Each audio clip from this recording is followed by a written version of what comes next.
Dans ce premier chapitre de mécanique du thème 2, mouvement et interaction, nous allons approfondir les notions vues en première. En particulier, les relations qui existent entre la somme des forces extérieures exercées sur un système et son mouvement. Vous l'aviez vu avec la relation somme des forces extérieures est égale à m fois delta v sur delta t. Avant de débuter l'étude du mouvement d'un objet, il va falloir définir le référentiel. Le référentiel, c'est l'objet par rapport auquel on va étudier le mouvement. Alors, la trajectoire et la vitesse dépendent du référentiel choisi. Si je vous pose la question en ce moment précis, est-ce que vous êtes immobile ou en mouvement? Ma question n'a pas de sens si je ne précise pas le référentiel. Vous êtes immobile dans le référentiel terrestre, mais vous êtes en mouvement dans le référentiel héliocentrique par rapport au Soleil. Vous déplacez à la même vitesse que notre planète, la planète Terre, par rapport au Soleil, c'est-à-dire à une vitesse de 30 km par seconde. Avant de décrire un mouvement, il faudra donc toujours préciser le système étudié et le référentiel d'étude, qui va être constitué d'un repère d'espace, un système avec 3 axes qui va permettre d'exprimer les coordonnées de l'objet, et d'un repère de temps qui permet d'associer une date à chaque position. On va se limiter cette année à des systèmes de dimension très faibles par rapport à celles de leur déplacement. Un tel système va être modélisé par un point unique qui contiendrait toute sa masse. C'est le centre de masse G. L'étude du mouvement est alors plus simple. Bien sûr, on fait des approximations et on néglige le mouvement de rotation que peut avoir l'objet sur lui-même. Cette animation présente les différents référentiels que l'on sera amené à utiliser cette année. Donc il y a tout d'abord le référentiel terrestre. À ce référentiel terrestre, on associe un repère d'espace qui est le repère d'espace qui est bleu, qui est lié ici à la surface de la Terre. Donc il y a un autre référentiel qui est lié à la Terre, c'est le référentiel géocentrique. C'est le référentiel donc, auquel on va associer un repère d'espace qui est le repère d'espace représenté en rouge. Donc comment est défini ce repère d'espace? Il est centré sur le centre de la Terre et il est orienté, ces axes sont orientés vers 3 étoiles lointaines. Les petites étoiles qui sont représentées ici sur le schéma symbolisent les directions de 3 étoiles lointaines. Donc on voit que dans le référentiel géocentrique, la Terre est en mouvement. La Terre a un mouvement de rotation autour de l'axe des pôles. Et le troisième référentiel que l'on va utiliser cette année, c'est le référentiel héliocentrique. C'est le référentiel auquel on associe un repère qui est représenté en orange ici sur l'animation. Donc repère qui est lié au centre du Soleil. Et puis donc les axes sont orientés vers 3 directions d'étoiles lointaines. Pour simplifier l'étude du mouvement d'un système, il faudra utiliser un référentiel adapté. On choisit le référentiel terrestre, donc lié à la surface de la Terre, pour l'étude de mouvements de courte durée au voisinage de la Terre, par exemple si on veut étudier le mouvement d'un ballon de foot. Et puis les référentiels astrocentriques, qui sont liés au centre d'un astre, comme le référentiel géocentrique ou le référentiel héliocentrique, et dont les axes vont être orientés vers des étoiles lointaines considérées comme fixes. Les satellites de la Terre sont étudiés dans le référentiel géocentrique, lié au centre de la Terre, et par contre, le mouvement des planètes sera étudié dans le référentiel héliocentrique, donc lié au centre du Soleil. Un référentiel dans lequel les lois de Newton sont vérifiées dit galiléen, et on peut considérer que les référentiels terrestres et astrocentriques sont galiléens. 3 vecteurs vont être utilisés cette année pour décrire le mouvement d'un objet. Tout d'abord, le vecteur position, c'est le vecteur OM de t. Dans l'exemple choisi ici, on s'intéresse, le système c'est une balle de tennis, donc qui va se déplacer sur le terrain.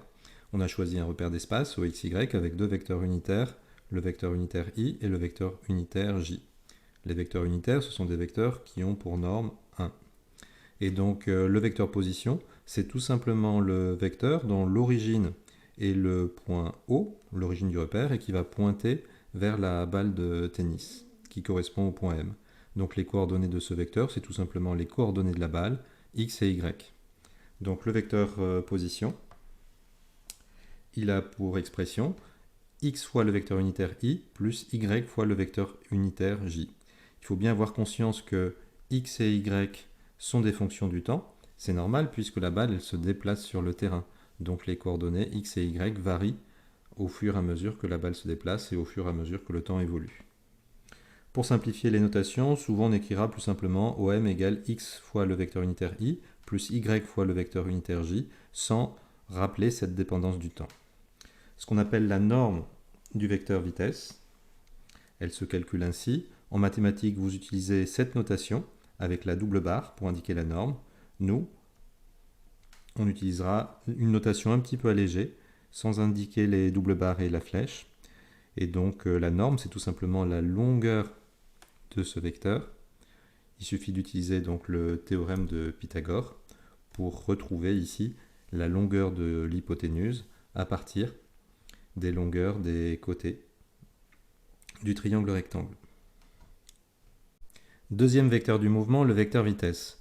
Tout d'abord, il ne faut pas confondre vitesse instantanée et vitesse moyenne.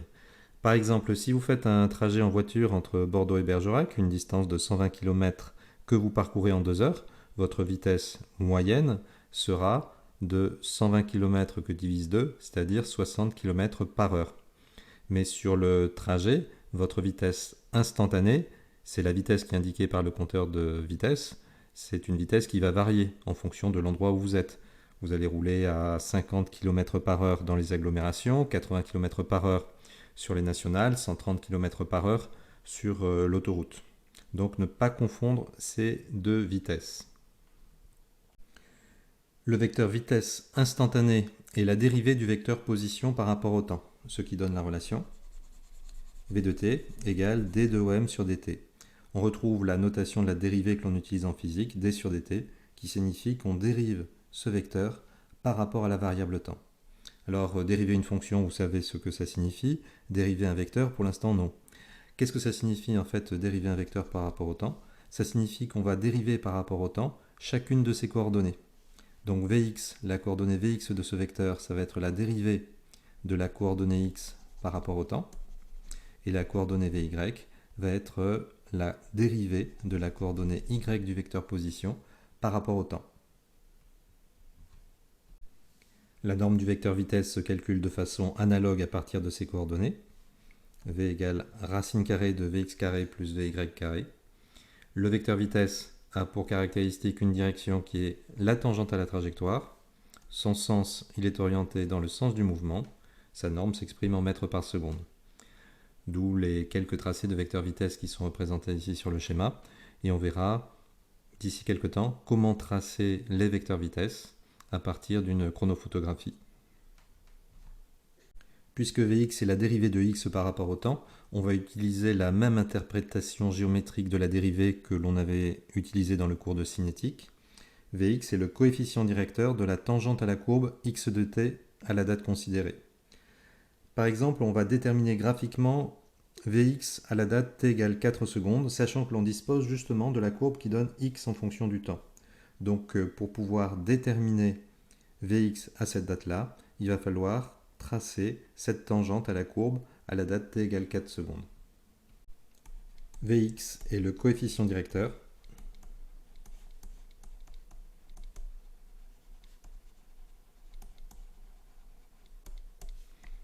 de la tangente à la courbe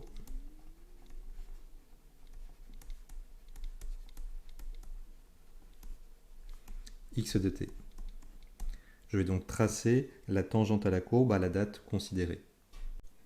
Voilà, j'ai tracé cette tangente et j'ai repéré deux points A et B dont les coordonnées vont me permettre de calculer le coefficient directeur de la tangente à la courbe. Donc ainsi, Vx à la date 4 secondes va être égal au coefficient directeur de la droite tracée que je vais obtenir en faisant xb moins xa divisé par tb moins ta.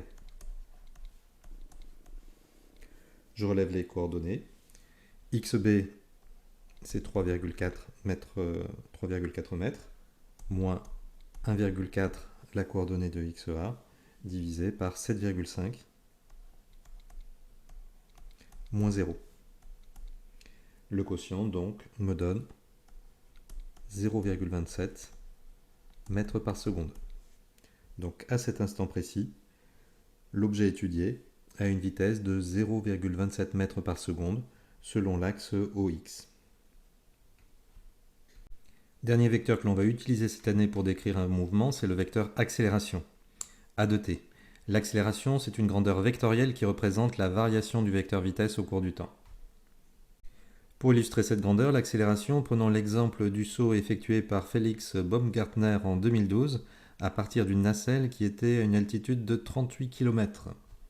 Et bien sûr, il ne se préparera à sauter, il n'ouvrira la porte que lorsque le sol lui confirmera que tout est prêt. Voilà, ça y est, il vient d'ouvrir la porte, ça veut dire qu'il est exposé au vide extérieur. Il a face à lui la terre, juste en bas, sous ses pieds. Instant historique donc sur BFM TV, en direct donc cette tentative de record du monde de Felix Baumgartner qui dans quelques secondes, le sas, la porte est ouverte, va s'élancer pour une chute libre de 5 minutes à plus de 1200 km/h. Voilà, c'est un quadruple record, record d'altitude de ballon habité, record d'altitude de saut en chute libre, record de temps de chute libre, c'est plus de 6 minutes, et puis record de vitesse atteinte en chute libre, effectivement, une vitesse légèrement supérieure à la vitesse du son. Alors,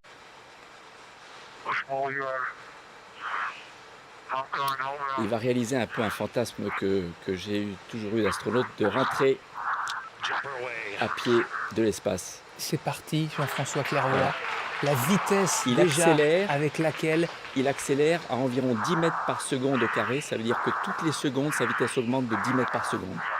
Si vous venez de nous rejoindre sur BFM TV, vous venez de le vivre en direct, donc ce saut, ce grand saut dans le vide de Felix Baumgartner, le premier homme peut-être dans quelques minutes à franchir le mur du son en chute libre. Il y avait eu des essais dans les années 1960, pas vraiment validés, il y avait une fusée des appareils en tous les cas. Et là la vitesse, 1000 km/h déjà, Jean-François Clairvoy, astronaute à l'Agence spatiale européenne, vous êtes avec nous sur BFM TV. On est dans quelques secondes seulement voilà, il est sonique au record du monde. Il est sonique. Il est au-delà de la vitesse du son. Oui, il a réalisé plusieurs sauts avec sa combinaison, tout équipé, donc c'est quand même pas une combinaison très confortable. Mais effectivement, il doit savourer son plaisir et la joie d'avoir réussi le défi qu'il s'était donné. Parce que c'était l'inconnu. Et voici donc. Voilà l'homme qui revient à pied de l'espace, comme j'aime à le dire. On va tendre l'oreille.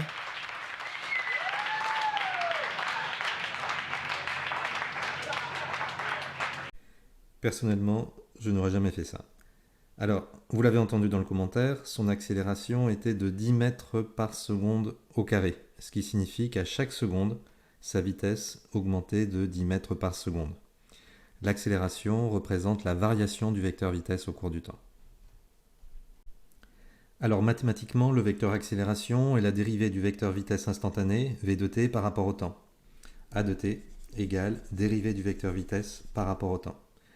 Qu'est-ce que ça signifie dériver un vecteur? Ça signifie que les coordonnées ax et ay du vecteur accélération vont être les dérivées par rapport au temps des coordonnées vx et vy. C'est l'analogue de ce que l'on a vu tout à l'heure pour le vecteur vitesse. Rappelez-vous, le vecteur vitesse était la dérivée du vecteur position par rapport au temps. Donc sa coordonnée Vx était la dérivée de x par rapport au temps.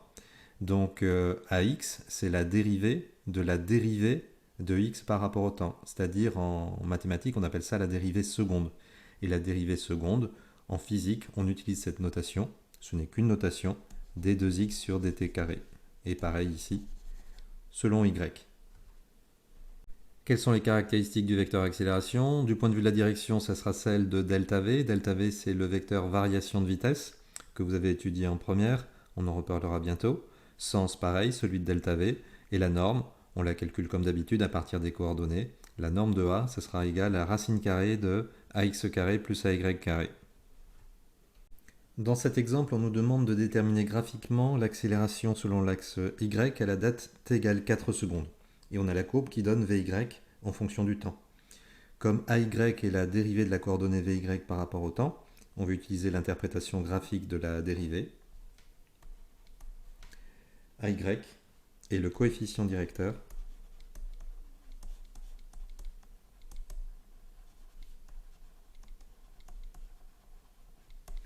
de la tangente à la courbe vy de t. Je vais donc tracer la tangente à la courbe Vy de t à la date considérée, c'est-à-dire à la date 4 secondes. Voilà, j'ai tracé cette tangente et j'ai repéré 2 points sur la tangente qui vont me permettre de calculer le coefficient directeur. Ainsi, AY, l'accélération Y à la date t égale 4 secondes, va être égal au coefficient directeur de cette droite. Ainsi, je vais faire le quotient VYB moins VYA divisé par TB moins TA. Je relève donc les coordonnées de ces 2 points. VYB c'est 2,2 moins VYA qui est égal à 5. Et je vais diviser donc par TB 7,5 moins TA qui est égal à 1 seconde. Je calcule le quotient. Je trouve moins 2,8 que divise 6,5, soit une accélération qui va être égale à moins 0,43 mètres seconde moins 2.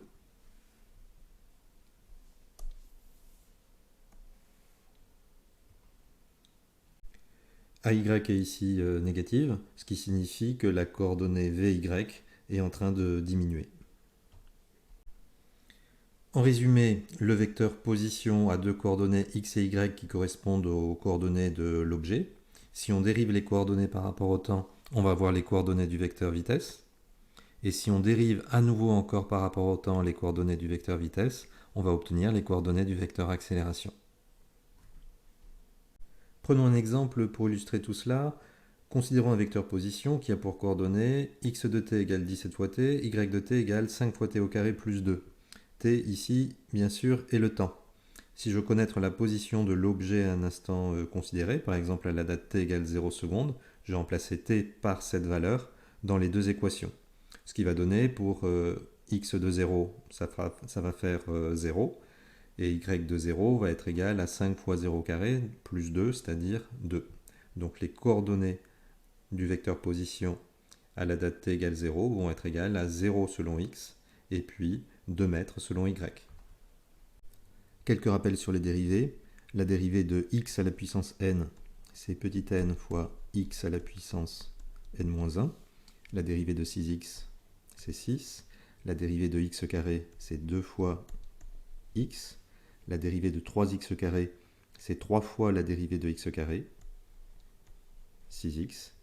La dérivée de 3x carré plus 2, la dérivée d'une somme, c'est la somme des dérivées. Donc ici, 6x, la dérivée de 2 étant égale à 0. En physique, la variable va être le temps, petit t. La dérivée se nomme d sur dt de 5 fois t. Donc en mathématiques, ça donnerait l'expression 5 fois t prime. La dérivée de 5 fois t donc, va être égale à 5. La dérivée de t carré, 2 fois t. La dérivée de 3t carré plus 2, 6 fois t. Si g est égal à 10, la dérivée de g fois t va être égale donc à petit g. Ces rappels étant faits, je vous laisse trouver les coordonnées Vx et Vy du vecteur vitesse, puis après vous pourrez en déduire les coordonnées Ax et Ay du vecteur accélération. Voilà, vous pouvez mettre la vidéo en pause pour faire ces calculs. Alors, qu'avez-vous trouvé? Vx, c'est la dérivée de x par rapport au temps.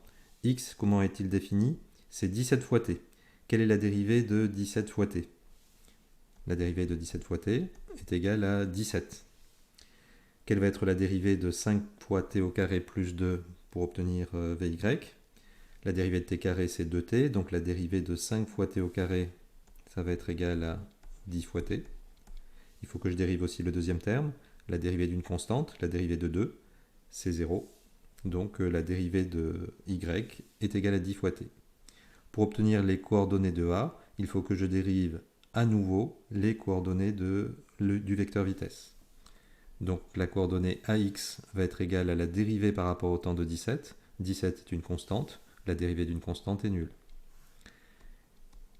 Selon l'axe Y, AY c'est la dérivée de VY par rapport au temps, donc la dérivée de 10 fois t par rapport au temps, on obtient donc 10. Alors en pratique, on le fera plutôt dans l'autre sens. La deuxième loi de Newton nous permettra d'avoir les coordonnées AX et AY du vecteur accélération. Connaissant les coordonnées AX et AY du vecteur accélération, pour avoir les coordonnées Vx et Vy du vecteur vitesse, il va falloir faire le contraire d'une dérivation. Et en mathématiques, faire le contraire d'une dérivation, ça s'apparente à faire une recherche de primitives. Cette opération nous permettra d'obtenir les coordonnées Vx et Vy du vecteur vitesse. Et pour avoir les coordonnées x et y du vecteur position, à nouveau, il va falloir faire une recherche de primitives. Il faut savoir tracer les vecteurs vitesse et accélération à partir d'une chronophotographie. Une chronophotographie, c'est l'enregistrement de la position de la balle à intervalles de temps réguliers. On calculera ainsi le vecteur vitesse Vn, où petit n est l'indice du point considéré. Donc avec cette formule, on va donc prendre le point considéré et le point d'après, mn plus 1, et on va diviser par la durée qui s'écoule entre ces deux dates. La durée donc entre deux points consécutifs. On va le mettre en œuvre sur un exemple. On va calculer les vecteurs vitesse au point 5 et au point 6. Commençons par déterminer la norme du vecteur vitesse V5. V5, donc le point considéré, c'est le point 5. Donc M5, le point d'après, c'est le point 6, divisé par T6 moins T5. Comme il s'agit de la norme, il n'y a pas la flèche, ce n'est pas un vecteur. Avec ma règle, j'ai mesuré la distance qui sépare le point 5 et le point 6, et je trouve que le point 5 et le point 6 sont séparés de 1 cm. Attention, ici, il y a une échelle de représentation. 1 cm sur la chronophotographie correspond à 1 mètre en réalité. Donc 1 cm correspond à 1 mètre. Donc au numérateur, je vais avoir 1 mètre, et je vais diviser par T6 moins T5, c'est-à-dire delta T égale 0,10 secondes. Donc 0,10. Le quotient donc donne 10 mètres par seconde. Et il va falloir donc que je représente le vecteur vitesse au point 5. Je connais sa norme. Alors la norme, il va falloir que j'utilise une échelle de représentation pour représenter les vecteurs vitesse. Donc pour avoir un vecteur qui n'est pas trop long et pas trop petit, je vais prendre comme échelle de représentation 1 cm va correspondre à 5 mètres par seconde.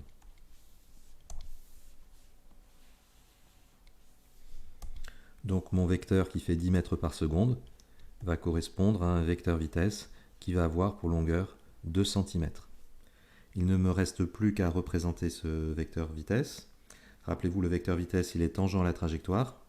Donc je vais prendre ma règle, et pour avoir la direction de la tangente à la trajectoire, je vais prendre le point d'avant, la direction du point d'avant et du point d'après.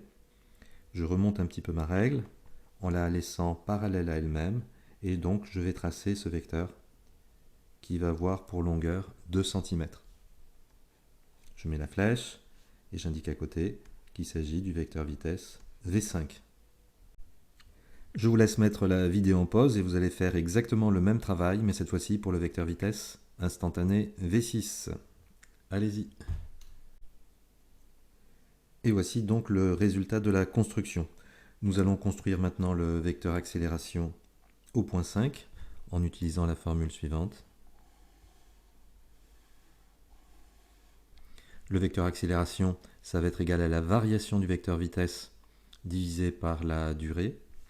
Donc le vecteur accélération au point n, ça va être égal à Vn plus 1, le vecteur vitesse au point d'après, moins le vecteur vitesse au point considéré, divisé par delta t. Construisons le vecteur A5. Donc pour construire le vecteur A5, il me faut tout d'abord construire le vecteur delta V5. Donc delta V5 va être défini à partir du vecteur vitesse au point 6, moins le vecteur vitesse au point 5. Je vais faire la construction de ce vecteur delta V5 à partir du point 5. Donc je vais reporter le vecteur V6 tout d'abord. Donc je trace une droite qui est parallèle à la direction du vecteur V6 et qui va avoir pour longueur 2,3 cm. Voilà. Et à partir de ce point, je vais reporter donc moins le vecteur vitesse V5, donc qui faisait 2 cm. Donc j'ai tracé cette fois-ci un segment de droite mais dans le sens opposé au vecteur V5 et qui va avoir pour longueur 2 cm. Comme ceci. Donc ça, c'est le vecteur moins V5. Et donc le vecteur delta V5, je le construis entre l'origine, le point 5, et l'extrémité qui correspond à V6 moins V5. À côté, j'écris le nom. Ici, je viens de construire donc le vecteur delta V5. Il me reste à déterminer la norme de ce vecteur delta V5. Delta V5 va être égal, alors je prends la règle et je mesure la longueur de ce vecteur sur la construction. Je trouve 1,4 cm.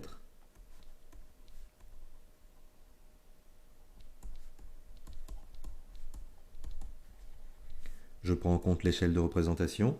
1 cm sur le schéma correspond à 5 mètres par seconde.